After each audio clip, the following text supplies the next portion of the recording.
Good morning and welcome to your early morning intuitive guidance. I'm Dr. Bonnie Nussbaum here with some words of wisdom to start your day. And I had to think for a minute, is it Wednesday or is it Thursday? Had a little bit of disrupted sleep last night when I believe it's the new neighbor came home at 3:17 a.m. and they're hanging out on the porch and yelling and carrying on and loud music and all the happy stuff. Guess what? I got old recently, and that doesn't fly so well. Good morning, Abigail. You are the first one here today. Glad to have you. Welcome, welcome. So we'll see. I may need a nap today. Good morning, Nancy. Glad to have you. Hello, hello, hello. So we are continuing and taking the war out of the words. That's what the guidance was. But I forgot one thing. Hang on. Hold, please.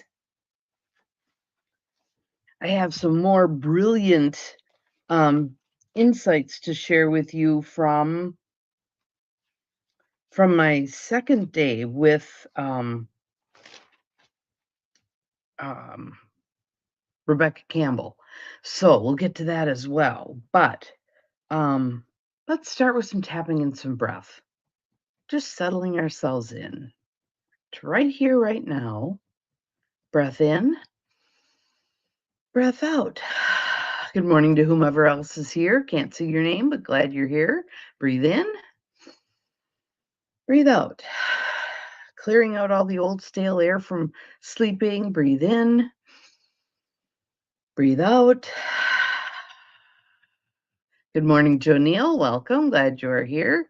We're just clearing the air. Breathing in, breathing out. Waking ourselves up, grounding ourselves, centering, breathing in, breathing out. Let your shoulders wiggle a little bit. Listen for the creaks in your neck. Just coming into the moment. Embodied in your body, right? So,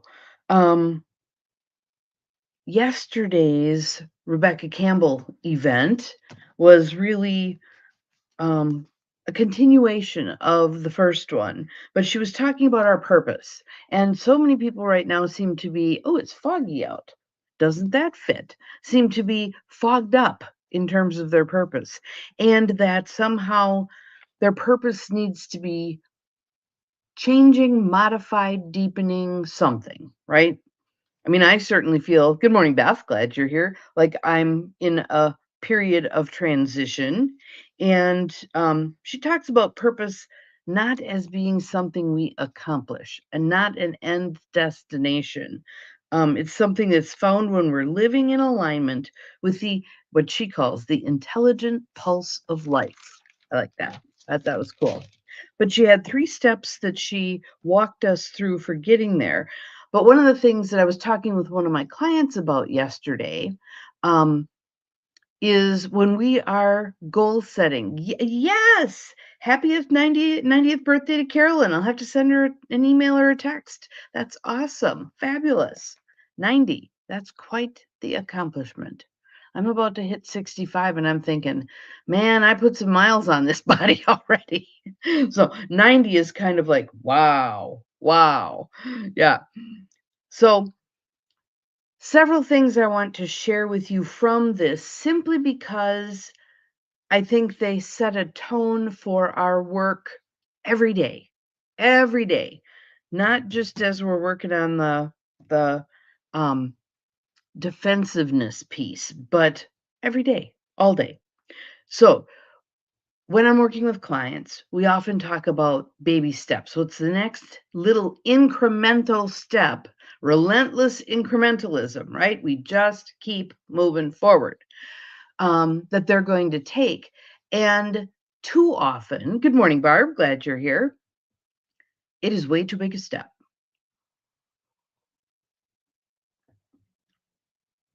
So Rebecca agrees with me and gave us golden rules for baby steps. I really like this.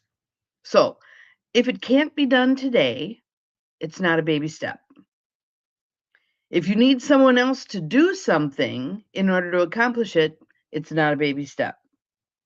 If it can't be finished in a few minutes, it's not a baby step. So mine was going to get the car seat base for Scarlett's car seat system so that I have one, her mom has one, her dad has one, blah, blah, blah. I need one. So I put down as my goal going to Walmart and getting the car seat base. And she then indicated too big, because it's not something I can get done in 5 minutes. 5 minutes is send the text message to my soon to be son-in-law saying, what's the code for the car seat base? That's a baby step. So if it's, I'm going to clean up my bathroom, too big. It might be, I'm going to wipe off the mirror. If it's going to be, I'm going to grocery shop, it might be, I'm going to locate my list. So see how small those are? Very small, because then we get the relentless incrementalism. We accomplish that one, we feel kind of good, it puts a little wind in our sails, and we pick a next one, and a next one, and a next one. And by the end of the day, there's much accomplished, but it's not in that crack the whip driven kind of way. Then she had some conversation about intuition, which I really liked. She said, intuition rarely makes sense when it presents itself first. Hear that again. Intuition rarely makes sense. You cannot logic what you're being called to do, to act upon, whatever. Path emerges as we move. So there's an intelligence to it, but it's designed to push us into faith and trust. We have to act on that intuition before it seems reasonable. I thought that was brilliant also. Then she had one, and many of us are this is the last one I'll share, and then I'll get to the book. She had one that was talking about our productivity, the do stuff. And remember, the day before, she had talked about how important it was to slow down to the pace of your body so that your soul can be embodied, right? So she said, now, slowing down is so important because it's where creativity happens, not production. Think about that. Creativity versus production. I don't know as though I had ever differentiated between the two. I thought that was brilliant as well. So, some little nuggets for you to think about. Thank you, Abigail. I appreciate it. Exactly. So, back to our taking the war out of our words. And so far, we have done we're doing freeze, flight, fight in that order. She calls them different names. I'll tell you those in a moment. And under each one, there's an active and a passive approach to that particular thing. So far, we've done the surrender, betray, which was the freeze one, surrender, betray, and surrender, sabotage, which is also a freeze one. Now we're moving on to withdrawal, which is the flight section. And the first one, the passive one, is withdraw, escape. Let me just tell you what the second one is. Withdraw, entrap. That's the more aggressive one. So withdraw, escape. And for many women of a certain age, this is the one that was taught heavily. So let's see what chimes for you. See what fits. Throw some words in the feed when you hear something that you go, oh yeah, I drank that Kool-Aid. Withdrawal. The second category of defensiveness is withdrawal. When we withdraw during an interaction with another person, we pull back so our position can't be seen.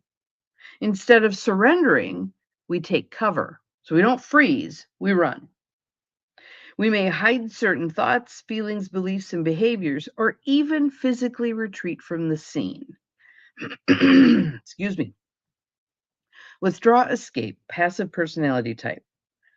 The more passive type of withdrawal is withdraw, escape.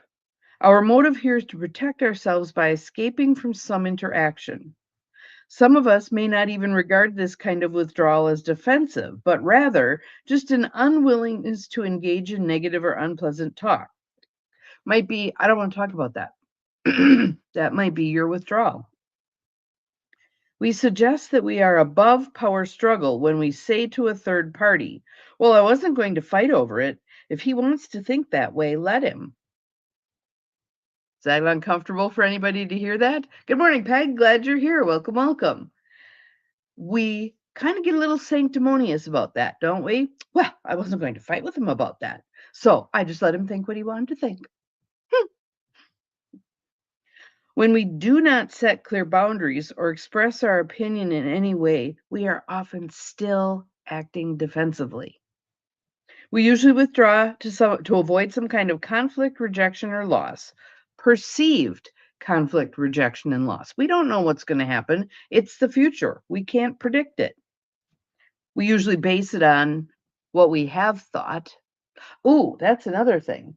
I'll pull that at some other point. But I'm reading this fascinating book by Malcolm Gladwell, and it's something about strangers. But the gist is, oh my God, the things we think ourselves into and out of, holy buckets. The basic gist of it is we do a terrible job of predicting what other people are thinking, yet we act on that all the time. So at some point, I may pull some stuff out of there as well. Let's see. So we're withdrawing to avoid these perceived conflict, rejection, loss. We may want to avoid exposing some inadequacy or piece of information about ourselves of which we are ashamed. So here's one of the stories. Celeste, probably to avoid his rejection, refrained from telling her partner that she had an eating disorder. Frustrated with her friend's insecurity, Maria subsequently withdrew from Celeste without telling Celeste how she felt. We may also withdraw in order to not hurt another person's feelings or to avoid dealing with some demand or expectation someone has of us. Whatever our motivation, withdrawal is escaping from what feels like an unpleasant arena, a painful situation, or even a serious war zone. So I'm thinking about someone I know who the other day said to someone they know that it's time to have the difficult conversation, and the other person bailed. Yep, there it is. So do you remember the scene from The Princess Bride where Wesley has gone running down the hallway chasing, was it him or anyway, one of them is chasing the count, and the count squares up like he's gonna fight, and then he turns and runs. That's this. That's this.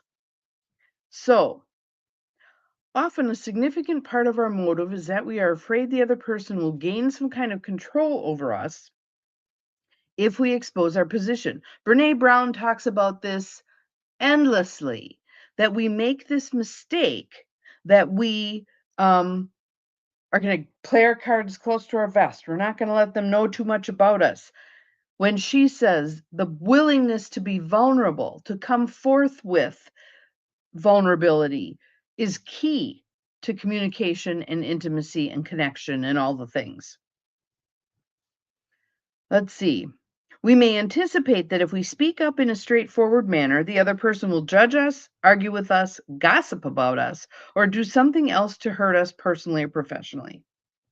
So now she's going to talk about physical withdrawal versus mental, emotional, verbal withdrawal.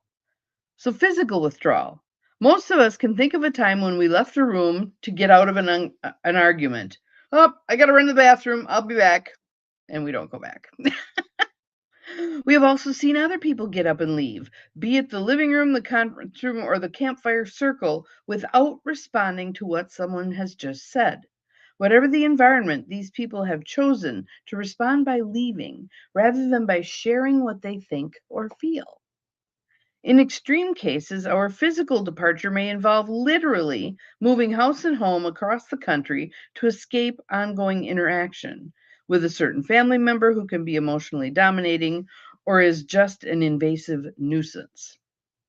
We may leave because of an unhealthy relationship with an intimate partner. But think about that. I've had clients who've done that, move across the country to get away from a battering partner. That's a huge upheaval.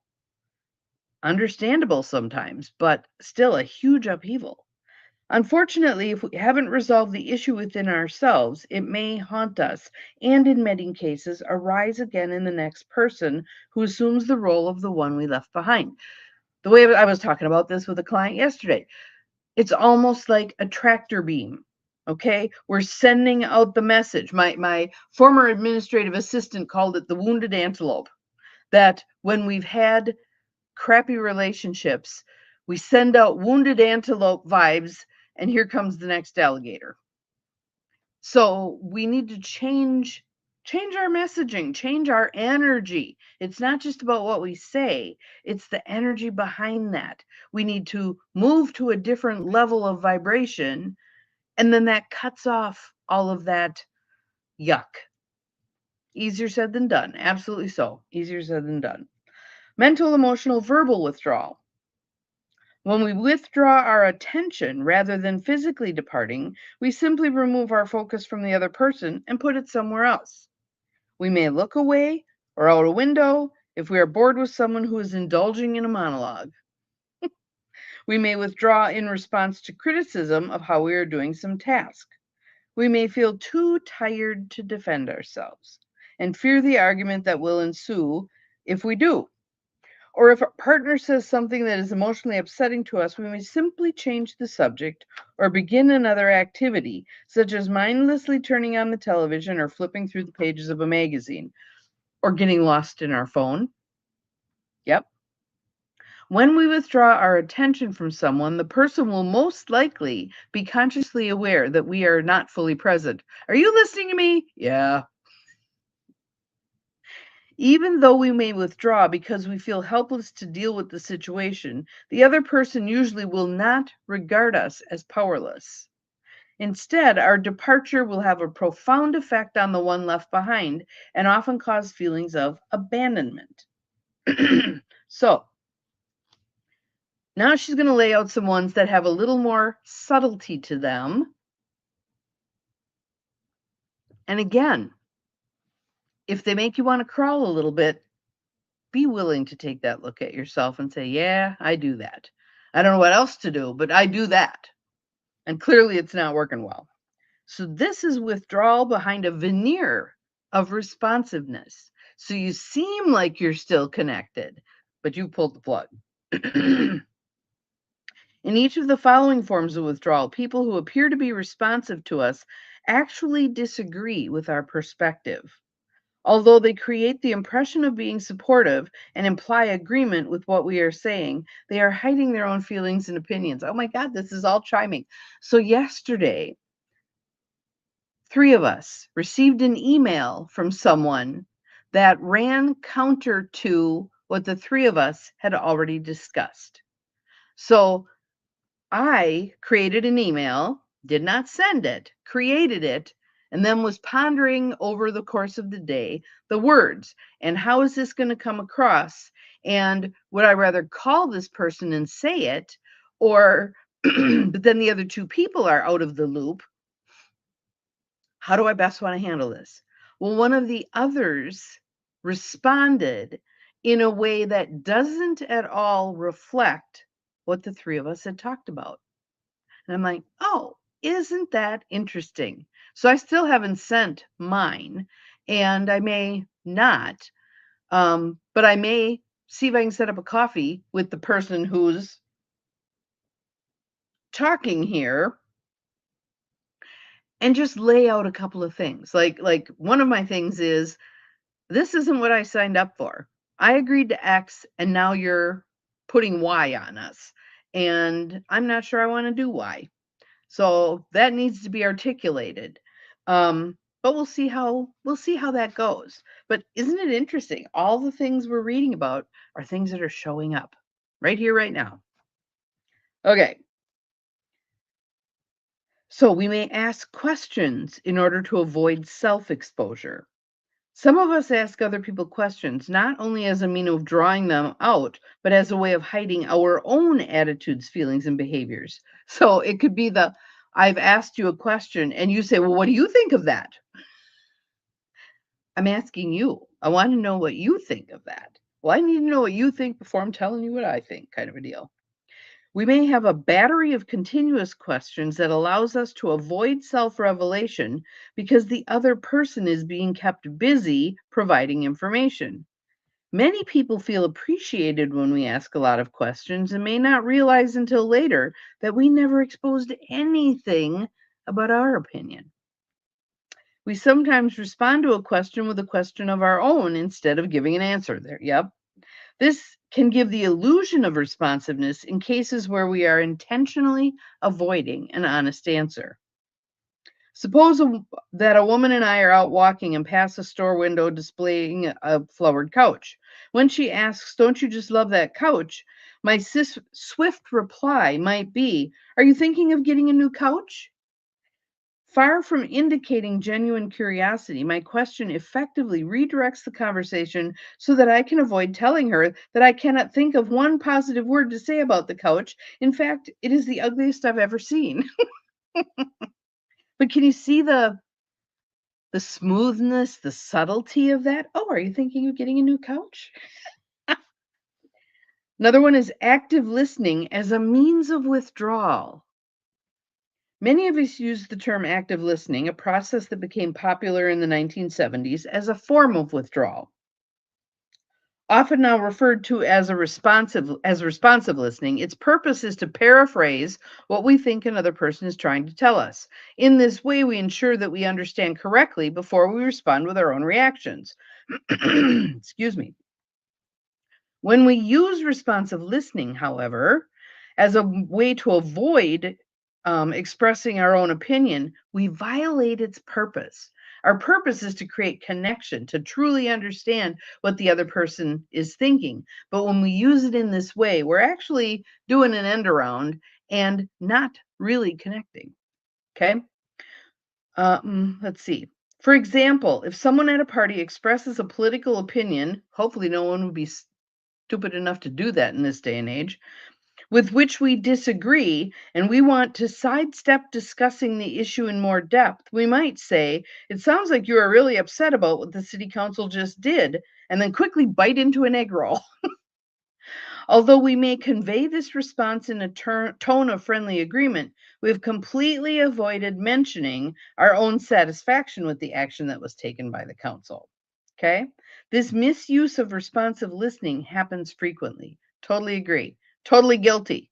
Totally guilty. And so that's useful to me in terms of thinking about this email. I probably need to call him today and just say, "Hey, here are my 2 points. Do with them what you will, but I want you to know where I'm coming from on this." Because the other person, he just walked around it. "Good morning, Bonnie. Glad you're here. Welcome, welcome." While some may feel supported by a person who uses active listening in this way, many others see through the facade. And we've all had that person who answered that point that we made, and then they go back to the question because they know we haven't answered it. We haven't answered it. We're skirting the issue. And I think it's perfectly reasonable to say up front, "I'm not sure I want to get into this here, right now. Um, could we set up a time to have coffee and talk about it?" Something. Or you can say, "Okay, I'm willing to go there if you are. I'm not sure how the other people here are going to feel about it, but I'm willing to go there if you want to." Again, the opportunity to practice staying neutral with your voice. You're still expressing your opinion, but you're remaining neutral with your voice so that it isn't this escalation. The escalation really doesn't happen if one person can maintain neutrality. Is it easy? Absolutely not. Absolutely not. Okay. So let's see. When people clarify what they hear us saying without ever expressing their own opinion in response, those of us on the receiving end are likely to find it condescending, insincere, irritating, or even enraging. It is like talking to an echo, shouting into the void. No one is there. This one irritates the hell out of me. Offering encouragement while hiding an opinion. Let's say we are expressing something that we are upset about. The other person reaches out to us, smiling and nodding and making affirmative sounds and comments. We assume this shows agreement with what we are saying, when in fact the person actually disagrees with us, but is withholding this opinion. When Celeste described how hard it was to tell her intimate partner about her eating disorder, Maria expressed warmth and support while withholding her own frustration and disagreement about hiding such an important issue from a partner. When we try to give support to a friend without fully stating our own opinion, we often do so to avoid conflict, but we are being duplicitous. The person who later finds out that what we were really thinking may feel betrayed. Why didn't you say that? Why didn't you tell me? and yep, their Barb's response is, I just say I don't talk about politics or religion. And that can certainly be a choice. It can also be interesting to kind of, pay attention to then how does the other person respond to us? And asking them, what were you hoping for when you brought that up? What were you hoping for? Well, I was hoping for an intellectual conversation, or I was hoping to poke you. I was hoping to bait, whatever. Sometimes it's interesting to ask, see what you get. So the person who finds out later that what we really think may feel betrayed. When confronted, we are likely to say, I was just listening, or even, I didn't know you wanted me to express my own opinion. I thought you just wanted support for your feelings. Yeah. A person can sometimes tell that our response doesn't feel completely sincere, but some of us have the ability to withdraw behind such a convincing veneer of warmth and apparent responsiveness that even the most astute observer might fail to see through it. We are in error if we assume that we can always tell when another person has withdrawn. I witnessed an example of this when I went with my friend David on a visit to his parents' house. I knew he found them oppressive and didn't like their politics, which they served up in portions as ample as the meal. But I was hard put to see evidence of his discomfort. He radiated warmth and he laughed infectiously, only after he walked out the door and exclaimed, Am I ever glad to be out of there? Did I witness his true feelings again. David did not say hurtful things or spend a lot of time complaining about his parents.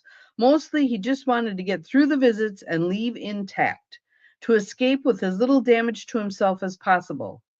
Far from appearing passive, a surprising number of people who exude great warmth use withdrawal as a primary defense. In many cases, they do care a lot about others, but their fear of conflict costs them their honesty. So, let me just take a peek here. Yep, I'm going to read one more paragraph, and that is to tie up the passive personality type, and then we'll proceed from there. When we withdraw defensively, whether by making an obvious withdrawal or by giving the illusion of responsiveness, we are actually hiding from what we perceive as another person's power to affect our lives negatively, either in the moment or over time. We are not taking a positive assertive action. Our focus is on avoiding, on letting someone else have control of the conversation or perhaps of us. Although David acted outwardly responsive when his parents said things that offended him, his actions were still passively designed to prevent his parents from gaining control over him. He had learned at a young age that if he disagreed with them, his father would overwhelm him with arguments and his mother would emotionally withdraw. And how painful is that for a kid when you're getting the silent treatment from a parent? Hiding his own opinions behind his warmth and laughter was his defense against his father's verbal battering and his mother's rejection. Ironically, as previously mentioned, when we do notice someone else's withdrawal, we usually experience it as an action that has a lot of power. Someone pulling back and refusing to converse with you. Yeah. Withdrawal by another commonly arouses our own feelings of rejection. We may feel lost, helpless, or even enraged when someone walks off, stops paying attention to what we are saying, or responds supportively in a way that clearly lacks sincerity. And in couples, you see this all the time. And one will say, "Are you listening to me?" And the other one will grunt or sigh or whatever they do. Clearly, there's an issue there. Let's bring it to the surface and address it rather than keep this pattern up, which is a cancer that's chewing away at the intimacy of that relationship. We often do not realize that the person who withdraws or escapes to escape does so purely for the purpose of self-protection, with no intention to do harm. Such a person is usually left to struggle alone internally with a Pandora's box of feelings. So when you think about that couple, and again, for those of us who are therapists and coaches, whatever, when they come in, and typically it's um, the wife who is angry about the husband not engaging in conversation, but you can sense he withdraws because he feels like he's not going to win, or he's really not even going to be heard. So a cool trick that works very well if you can get both parties to participate. And when you're in the role of the therapist, you have authority. So you can get people to participate in a way that when you try to do this with your family members or with your own spouse, partner, whatever, it can be far more difficult. But did some of this with my sister at one point. Took an object, I just took a pen and said, "Who's ever holding that object is the one who's talking. We don't talk over each other. You listen to understand. You don't listen to retort. You listen to understand."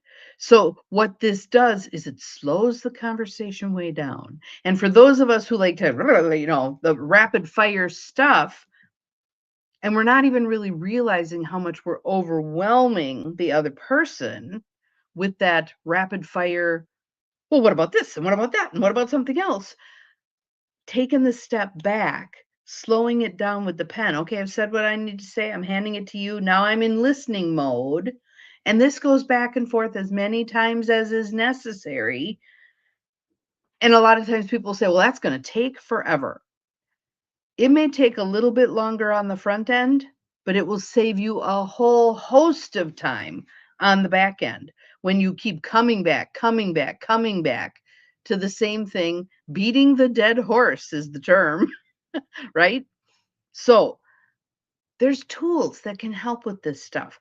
What I would like you to take away most importantly here is when you or someone else withdraws from a conversation this way, it is likely because you're protecting yourself.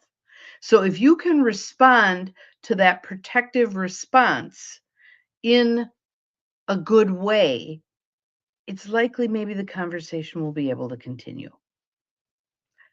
Lots to think about. Lots to think about. Have an awesome Thursday. The fog is beginning to lift. Isn't that interesting? We'll see you all again tomorrow. And remember, you're capable of far more than you think you are. We can overcome these hurdles, these conversation, intimacy, relationship hurdles. We can do this. We can do hard things. You're welcome, Maureen. You're welcome. Glad you were here. We'll see you again tomorrow. Bye.